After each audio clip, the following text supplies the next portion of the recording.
Hi friends, welcome back to my channel చిట్టి చిన్ని కథలు. అందరికీ వరలక్ష్మి వ్రతం శుభాకాంక్షలు. అదేంటి వరలక్ష్మి వ్రతం అయ్యి 10 రోజులు అవుతుంటే ఇప్పుడు చెప్తున్నాను అనుకుంటున్నారా? నేనైతే 3rd వీక్ అయితే నాకు కుదరలేదు. సో నేను లాస్ట్ ఫ్రైడే అంటే 4th వీక్ నేను వరలక్ష్మి వ్రతం చేసుకున్నాను. ఇంతకీ ఎలా ఉన్నారు అందరూ? నేనైతే పూజ చాలా బాగా చేసుకున్నాను. మీరెలా చేసుకున్నారు? ఆ వరలక్ష్మీదేవి ఆశీస్సులు అందరికీ ఉండాలని మనస్ఫూర్తిగా కోరుకున్నాను. మరీ హడావిడి లేకున్నా ఉన్న దాంట్లో చాలా తృప్తిగా, సంతోషంగా, భక్తి శ్రద్ధలతో పూజ మాత్రం చాలా బాగా అయింది. అసలు వరలక్ష్మి వ్రతం ఎందుకు చేసుకుంటారు? ఇది ఎవరు చేసుకున్నారు? ఎప్పుడు చేసుకున్నారు? అసలు దీని కథ ఏంటి? మీలో ఎవరికైనా తెలుసా? చాలామంది కథ అయితే చదువుతారు, కానీ కొంతమంది చదవరంట. సో మేము మాత్రం ప్రతి ఇయర్ ఈ కథ అయితే చదువుతాము. మీలో చారుమతి దేవి తెలుసా? చారుమతి దేవి ఫస్ట్ ఈ వరలక్ష్మి వ్రతం చేశారంట. దీని పూర్తి వివరాలన్నీ వరలక్ష్మి వ్రత కల్పం అనే పుస్తకంలో అయితే మనకి దొరుకుతుంది. ఆ రోజు వరలక్ష్మి వ్రతానికి కాసుల మాల అయితే మా అత్త అయితే చేశారు. ఇదైతే నేను ఫుల్ వీడియో పెడదాం అనుకున్నాను ఎలా చేశారనేది, బట్ కుదరలేదు. బట్ కంపల్సరిగా నెక్స్ట్ టైం మాత్రం నెక్స్ట్ ఫ్రైడేకి ఈ మాల ఎలా చేయాలో మీకైతే నేను షార్ట్ అయితే తీసి పెడతాను. కాసుల మాల చేసిన తర్వాత అమ్మవారికి అయితే కాసుల మాల అలంకరించారు. ఇప్పుడు చిట్టి గాజులు కూడా అమ్మవారికి అయితే అలంకరిస్తున్నారు. అస్మాకం సహ కుటుంబానం క్షేమస్థైర్య విజయాయ ఆరోగ్య అభివృద్ధి.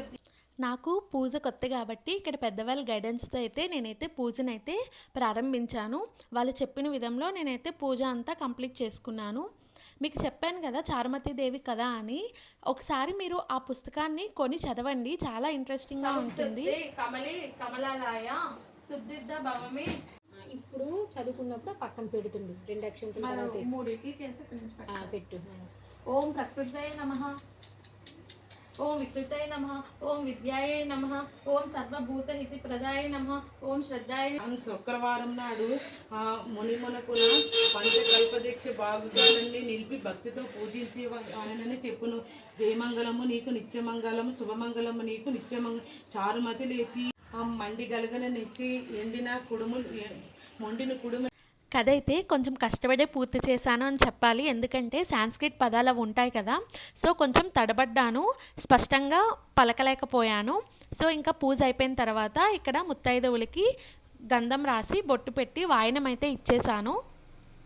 వాయనం ఇచ్చిన తర్వాత పెద్దవాళ్ళ బ్లెస్సింగ్స్ అయితే తీసుకున్నాను. ఇంట్లో చిన్నపిల్లలు ఉంటే వాళ్ళకి కాళ్ళకి పసుపు రాసి బొట్టు పెట్టి వాయనం ఇస్తే చాలా మంచిదంట. కానీ ఆ రోజు నా చిట్టి తల్లి అయితే ఇంకా పడుకుంపోయిందని చెప్పేసి నేనైతే తనని ఇంకా డిస్టర్బ్ చేయలేదు. మీకు చెప్పాను కదా స్టార్టింగ్లో చారుమతి దేవి కథ అని చెప్పి, అదొకసారి వినండి.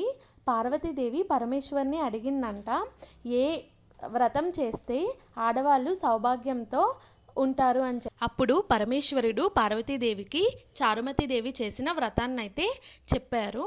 నార్మల్గా వరలక్ష్మి వ్రతం అయితే పౌర్ణమికి ముందు వచ్చిన శుక్రవారం నాడు అయితే చేసుకుంటారు. కానీ వీలు కాని వాళ్ళు శ్రావణ మాసంలో ఏ శుక్రవారం అయినా చేసుకోవచ్చు. మెయిన్గా అమ్మవారికి భక్తితో చేసుకోవాలి. సో అందుకే ఏ హడావిడి లేకున్నా అమ్మవారికి 9 నైవేద్యాలు పెట్టి పూజనైతే ప్రారంభించాము.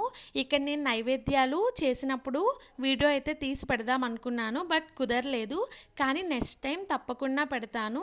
మీరు మన ఛానల్లో ఎటువంటి వీడియోస్ కావాలనుకుంటున్నారో ఒకసారి కామెంట్ బాక్స్లో కామెంట్ చేయండి. లైక్ కుకింగ్ వీడియోసా, లేకపోతే బేబీ వీడియోసా, హోమ్ టూరా, అట్లాంటివి. సో ఇంకెవరైనా సబ్స్క్రైబ్ చేసుకోకపోతే ప్లీజ్ సబ్స్క్రైబ్ మై ఛానల్.